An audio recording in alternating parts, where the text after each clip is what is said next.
15वां बाब, मसीह का मुर्दों में से जी उठना। अब ऐ भाइयों, मैं तुम्हें वही खुशखबरी जताए देता हूँ जो पहले दे चुका हूँ, जिसे तुमने कबूल भी कर लिया था और जिस पर कायम भी हो। उसी के वसीले से तुमको नजात भी मिलती है, बशर्ते कि वो खुशखबरी जो मैंने तुम्हें दी थी याद रखते हो, वरना तुम्हारा ईमान लाना बेफायदा हुआ। चुनाचे मैंने सबसे पहले तुमको वही बात पहुंचा दी जो मुझे पहुंची थी कि मसीह किताब मुकद्दस के मुताबिक हमारे गुनाहों के लिए मुआ और दफन हुआ और तीसरे दिन किताब मुकद्दस के मुताबिक जी उठा और कैफा को और उसके बाद उन 12 को दिखाई दिया। फिर 500 से ज्यादा भाइयों को एक साथ दिखाई दिया, जिनमें से अक्सर अब तक मौजूद हैं और बाद सो गए। फिर याकूब को दिखाई दिया, फिर सब रसूलों को और सबसे पीछे मुझको जो गोया अधूरे दिनों की पैदाइश हूँ दिखाई दिया। क्योंकि मैं रसूलों में सबसे छोटा हूँ, बल्कि रसूल कहलाने के लायक नहीं, इसलिए कि मैंने खुदा की कलीसिया को सताया था। लेकिन जो कुछ हूँ खुदा के फजल से हूँ, और उसका फजल जो मुझ पर हुआ वो बेफायदा नहीं हुआ, बल्कि मैंने उन सबसे ज्यादा मेहनत की, और ये मेरी तरफ से नहीं हुई बल्कि खुदा के फजल से जो मुझ पर था। बस खा मैं हूँ खा वो हूँ, हम यही मुनादी करते हैं और इसी पर तुम ईमान भी लाए। हमारा जी उठना। बस जब मसीह की ये मुनादी की जाती है कि वो मुर्दों में से जी उठा, तो तुम में से बास किस तरह कहते हैं कि मुर्दों की कयामत है ही नहीं। अगर मुर्दों की कयामत नहीं तो मसीह भी नहीं जी उठा, और अगर मसीह नहीं जी उठा तो हमारी मुनादी भी बेफायदा है और तुम्हारा ईमान भी बेफायदा, बल्कि हम खुदा के झूठे गवाह ठहरे, क्योंकि हमने खुदा की बाबत ये गवाही दी कि उसने मसीह को जिला दिया, हालांकि नहीं जिलाया। अगर बिलफर्ज मुर्दे नहीं जी उठते, और अगर मुर्दे नहीं जी उठते तो मसीह भी नहीं जी उठा, और अगर मसीह नहीं जी उठा तो तुम्हारा ईमान बेफायदा है, तुम अब तक अपने गुनाहों में गिरफ्तार हो, बल्कि जो मसीह में सो गए हैं वो भी हलाक हुए। अगर हम सिर्फ इसी जिंदगी में मसीह में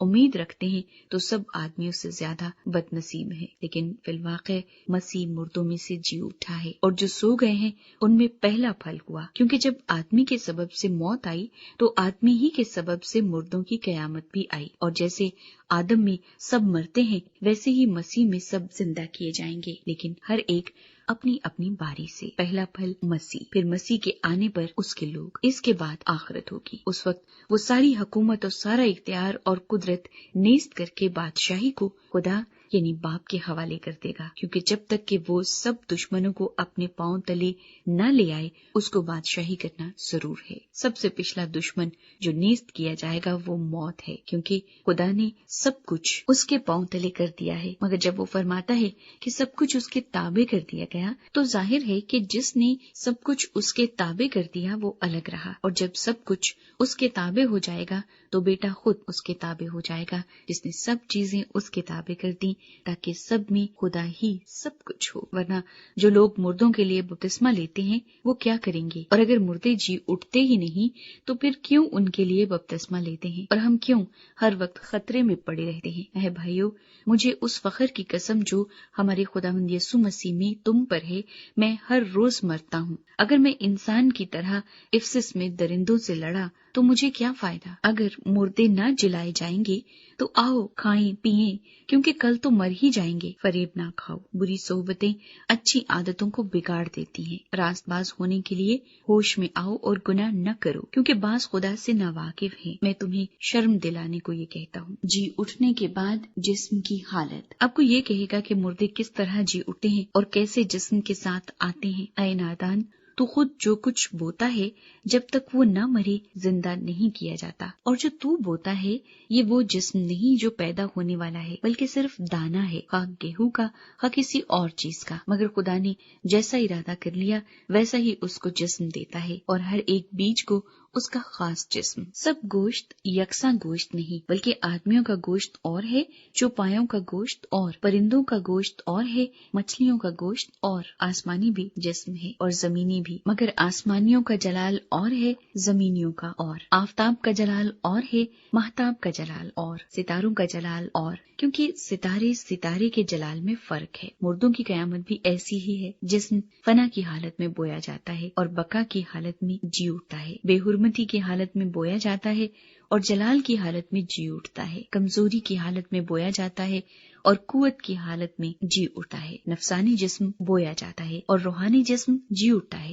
جب نفسانی جسم ہے تو روحانی جسم بھی ہے۔ چنانچہ لکھا بھی ہے کہ پہلا آدمی یعنی آدم زندہ نفس بنا، پچھلا آدم زندگی بخشنے والی روح بنا، لیکن روحانی پہلے نہ تھا بلکہ نفسانی تھا، اس کے بعد روحانی ہوا۔ پہلا آدمی زمین سے یعنی خاکی تھا، دوسرا آدمی آسمانی ہے۔ جیسا وہ خاکی تھا ویسے ہی اور خاکی بھی ہیں، اور جیسا وہ آسمانی ہے ویسے ہی اور آسمانی بھی ہیں، اور جس طرح ہم اس خاکی کی صورت پر ہوئے اسی طرح اس آسمانی کی صورت پر بھی ہوں گے۔ اے بھائیو، میرا مطلب یہ ہے کہ گوشت اور خون خدا کی بادشاہی کے وارث نہیں ہو سکتے اور نہ فنا بقا کی وارث ہو سکتی ہے۔ دیکھو، میں تم سے بھید کی بات کہتا ہوں، ہم سب تو نہیں سوئیں گے مگر سب بدل جائیں گے، اور یہ ایک دم میں، ایک پل میں پچھلا نرسنگا پھونکتے ہی ہوگا، کیونکہ نرسنگا پھونکا جائے گا اور مردے غیر پانی حالت میں اٹھیں گے اور ہم بدل جائیں گے، کیونکہ ضرور ہے کہ یہ فانی جسم بقا کا جامہ پہنے اور یہ مرنے والا جسم